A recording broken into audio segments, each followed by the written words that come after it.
Bismillahirrohmanirrohim. Assalamualaikum warahmatullahi wabarakatuh.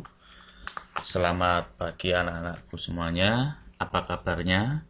Semoga kita senantiasa diberikan kesehatan dan juga kebaikan. Hari ini kita akan belajar mengenai mata pelajaran prakarya. Seperti materi yang lalu, kita telah mengenal jenis dan karakteristik bahan lunak.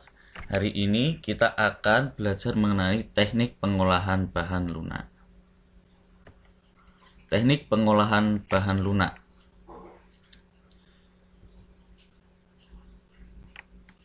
Teknik pengolahan merupakan sebuah proses atau cara yang digunakan untuk menjadikan bahan baku, tentunya yang kita gunakan adalah bahan lunak, menjadi sebuah produk ataupun hasil karya yang bisa kita nikmati.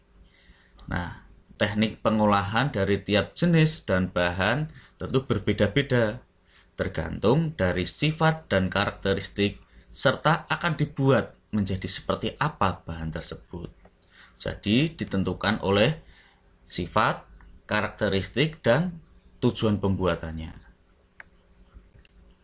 Nah, di samping ini ada contoh pengolahan bahan lunak. Yang pertama ada teknik putar, ini menggunakan tanah liat, kemudian anyam dan juga tenun. Ini biasanya menggunakan bahan lunak dari serat.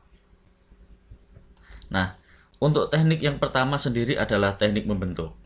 Ada 3 jenis. Yang pertama teknik putar, itu biasanya digunakan untuk membuat vas, guci, ataupun kerajinan gerabah lainnya dengan teknik memutar. Kemudian cetak tuang. Biasanya telah terdapat sebuah cetakan yang dibentuk sedemikian rupa sehingga kita tinggal memasukkan bahan lunak yang telah dibuat menjadi cair ataupun bubuk ke dalam cetakan tersebut sehingga dapat dihasilkan sebuah karya. Biasanya ini contohnya kayak mangkok, piring, ataupun produk-produk massal lainnya. Kemudian dengan cara memilin, di sini kita membuat karya dengan tangan langsung. Misal, contoh waktu kecil mungkin kalian pernah menggunakan plastisin. Nah, itu salah satu contoh teknik memilin. Kemudian mengukir. Merupakan teknik yang digunakan untuk membentuk atau memotong bahan sebagai teknik pembuatan ornamen atau hiasan. Biasanya kita mengukir seperti contoh kita mengukir di atas sabun. Nah, itu dengan kita membuat goresan ataupun sedikit pahatan sehingga timbullah bentuk tersebut dan menambah estetika dari bahan tersebut. Menganyam dan menenun. Nah, seperti Bapak utarakan tadi di awal, teknik menganyam dan menenun ini hampir memiliki kesamaan. Tetapi yang membedakan jika menganyam itu lebih ke penggunaan tangan secara langsung dan menenun itu menggunakan alat. Menganyam sendiri di sini biasanya serat yang digunakan pun tidak terlalu tipis, bisa lebih tebal.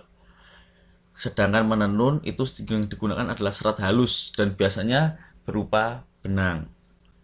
Nah, kedua teknik ini memiliki kemiripan yang sama-sama menganyam atau menyatukan beberapa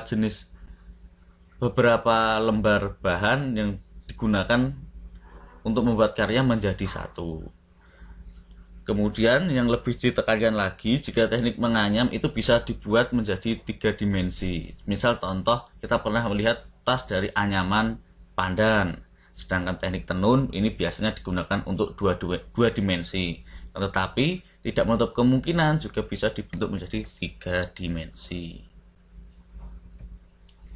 Yang terakhir adalah membordir. Lebih tepatnya membuat karya dari bahan lunak, semisal benang dan bahan hiasan lainnya. Di sini bahan hiasan tersebut bisa manik-manik, kemudian logam ataupun hiasan lainnya.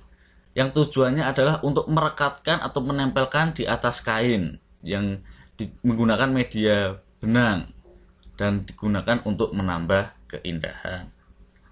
Nah, demikian tadi materi terkait dengan teknik pengolahan bahan lunak. Terima kasih untuk hari ini. Selalu jaga kesehatan, jangan lupa tetap semangat belajar di rumah. Terima kasih. Wassalamualaikum warahmatullahi wabarakatuh.